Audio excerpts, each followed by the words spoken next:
ஓம் சக்தி. அம்மா அருள்வாக்குல நமக்கு சொன்னது, பிறரை குறை சொல்லக்கூடாது, யாரையும் அலட்சியப்படுத்தக்கூடாது, இவனால் என்ன ஆகும் என்று எவனையும் நினைக்கக்கூடாது. சிறு துளியும் பெரிய வெள்ளமாக மாறும், சிறிய உளியும் பெரிய மலையை உடைக்கும், சிறிய உருவம் எந்த பெரிய உருவத்தையும் அழிக்கும். நீங்க வேலை பார்க்குற இடத்துல உங்ககிட்ட வேலை பார்க்குற ஒருத்தரோ இல்ல உங்ககிட்ட ஸ்டூடெண்டா இருக்கவங்களோ நீங்க சொல்ற பேச்சை கேட்காம இருந்தாங்கன்னா அவங்க கிட்ட நீ இப்படிதான் தண்டம், எதையுமே பண்ண மாட்ட அப்படின்னு சொல்ல தோணும். ஆனால் நம்ம அதனால எதிர்பார்க்குற மாற்றம் என்ன? நம்ம சொல்கிறத அவங்க கேட்டு நடக்கணும்னு, அப்புறம் சொல்கிறத செய்யணும்னு தானே.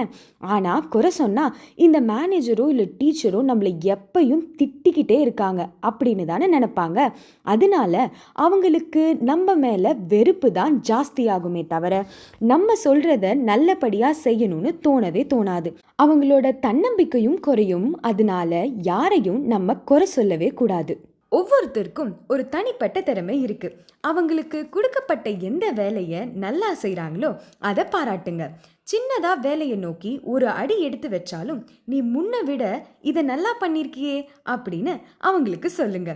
இவங்களுக்குள்ள ஒரு சின்ன ஊக்கம் வரும். இந்த ஊக்கம் அவங்களுக்கு அந்த வேலையை செஞ்சு முடிக்க உதவும். உங்க மேலேயும் அவங்களுக்கு மரியாதை வரும். அதனால கண்டிப்பா செய்வாங்க. இது மட்டும் இல்லாம நம்ம ரொம்ப முக்கியமா கடைபிடிக்க வேண்டியது, யாரையும் இவன் தானே என்று ஒருவரின் வேலையையோ உருவத்தையோ எடையையோ நிறத்தையோ படிப்பையோ வைத்து இவர்களால் என்ன முடியும் என்று ஏளனமாக பார்க்கக்கூடாது. ஏன்னா எல்லாருக்கும் தனிப்பட்ட திறமைகள் உண்டு. அந்த திறமைகள் கண்டிப்பா நம்ம கிட்ட இல்லாமலும் இருக்கலாம். அதனால ஒவ்வொருத்தரும் மதிக்கத்தக்கவர். யாரையும் நம்ம ஒதுக்கி விடுதல் கூடாது.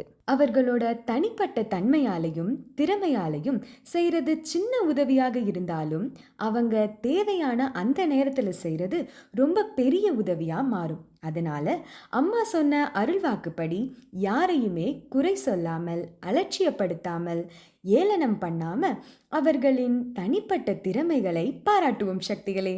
நம்ம மற்றவங்களை குறை சொல்லாம இருக்க நீங்க என்ன பண்ணலாம்னு நினைக்கிறீங்க?